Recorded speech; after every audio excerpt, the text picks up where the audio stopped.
প্রতিটার মতো। প্রথম আলোর কোনো সাংবাদিক, ডেইলি স্টারের কোনো সাংবাদিক ওইখানে যে দালালি করতে পারছে?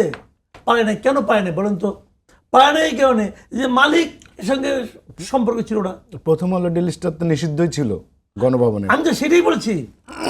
তো প্রাইম মিনিস্টার নিজেই বলছে যে এই দুটো পত্রিকা পড়ি না, ওদের সাংবাদিকদের দাওয়াত করবে না, বলছে তো রে ভাই।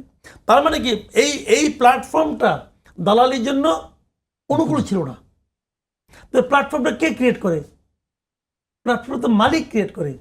সেই মালিকরা এখন অনেক কিছু করতেছে। আমরা ৭১কে মহা সমালোচনা করতেছি না? ৭১ খারাপ, ৭১ টিভি অমুক করছে, তমুক করছে, মুজাম্মেল বাবু, রূপা, শাকিল সব খারাপ। প্ল্যাটফর্মটা যে ক্রিয়েট করছে সে কি এখন আরো নতুন নতুন প্ল্যাটফর্ম ক্রিয়েট করতেছে না? করছে তো। তার তো ওই প্ল্যাটফর্ম আছে, ওইটা আছে নতুন নতুন কাল পোষে আজকে তো একটা বাইলো তার প্ল্যাটফর্ম বেরোচ্ছে না। তার কোনো সমস্যা হয়েছে? সে যদি চাইতো যে আমার এই প্ল্যাটফর্মে আমি দালালি করতে দেব না, পারতো না? চায় নাই কেন বলেন?